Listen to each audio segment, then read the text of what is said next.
Russell Brand has denied a litany of allegations against him that include rape, sexual assault and emotional abuse. However, it's not the first time he's been at the center of a scandal after he prank-called Fawlty Towers actor, Andrew Sachs, in 2008. The comedian and presenter was on his radio show alongside Jonathan Ross when the vulgar messages about Sachs' granddaughter were left. But as these new allegations against Brand surface, many critics are asking why he wasn't cancelled when this incident came to light. The BBC is also under fire for not acting sooner. What did Russell Brand and Jonathan Ross do to Andrew Sachs? Russell Brand had been in a relationship with Georgina Bailey when he was 30 and she was 20. Georgina was the granddaughter of Fawlty Towers actor, Andrew Sachs. In October 2008, Brand and Jonathan Ross were appearing on Brand's BBC Radio 2 show. They had attempted to call Andrew Sachs for an interview.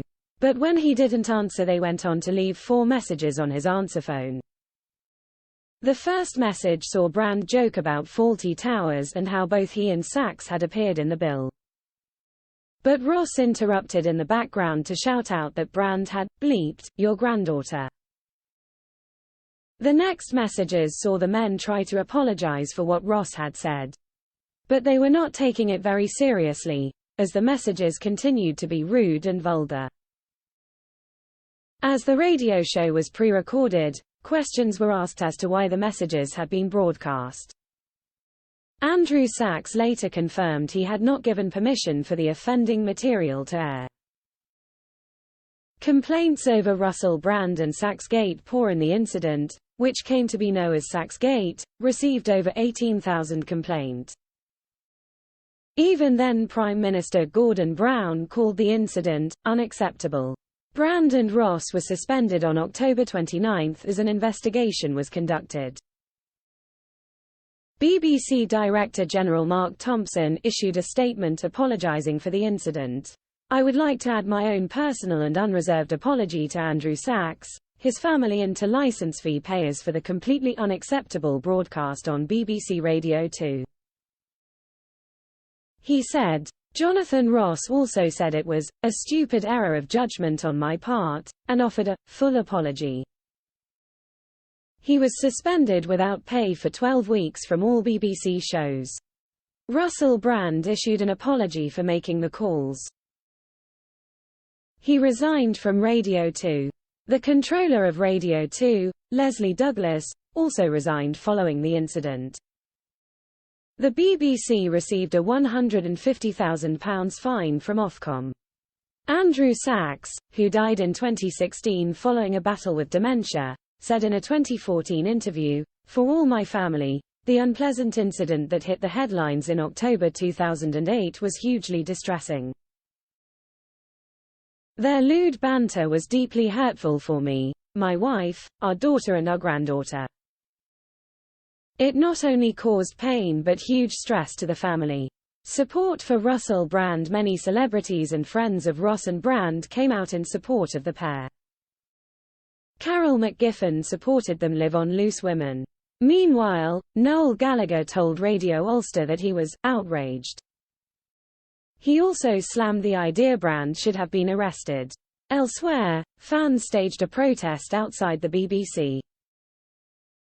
Georgina Bailey has recently spoken to The Mirror about the incident. She told them her grandfather didn't speak to her for 8 years following the scandal. She also revealed Brand had apologized and paid for her to go to rehab after she fell into a drink and drug addiction.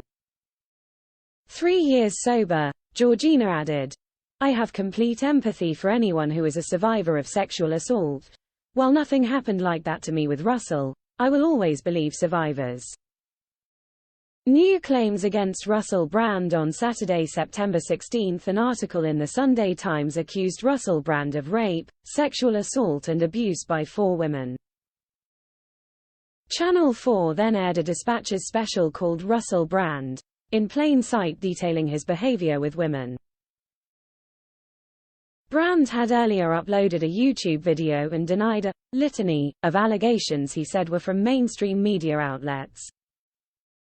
He insisted his relationships were always consensual. He said, "I've received 2 extremely disturbing letters. One from a mainstream media TV company listing a litany of extremely egregious and aggressive attacks. The married personality, who is a father of 2 with wife Laura, went on. Amidst this litany of astonishing, rather baroque attacks, are some very serious allegations that I absolutely refute." He added, "These pertain to the time when I was working in the mainstream. When I was in the newspapers all the time, when I was in the movies. And as I've written about extensively in my books, I was very, very promiscuous. During that time of promiscuity, the relationships I had were absolutely always consensual. I was always transparent about that then, almost too transparent, and I'm being transparent about it now. And to see that transparency metastasized into something criminal that I absolutely deny makes me question, is there another agenda at play?" In the wake of these new allegations, the Times report suggested, many felt the BBC should have been awake to the concerns about Brand's on-air behaviour well before the Sachsgate scandal. However, a BBC spokesperson has said, Russell Brand worked for a number of different organisations, of which the BBC was one. As is well known, Russell Brand left the BBC after a serious editorial breach in 2008, as did the then controller of Radio 2. The circumstances of the breach were reviewed in detail at the time. We hope that demonstrates that the BBC takes issues seriously and is prepared to act. Indeed, the BBC has, over successive years, evolved its approach to how it manages talent and how it deals with complaints or issues raised. We have clear expectations around conduct at work. These are set out in employment contracts, the BBC values, the BBC Code of Conduct and the anti-bullying and harassment policy. We will always listen to people if they come forward with any concerns, on any issue related to any individual working at the BBC, past or present. Leave us a comment on our Facebook page at Entertainment Daily Fix and let us know what you think.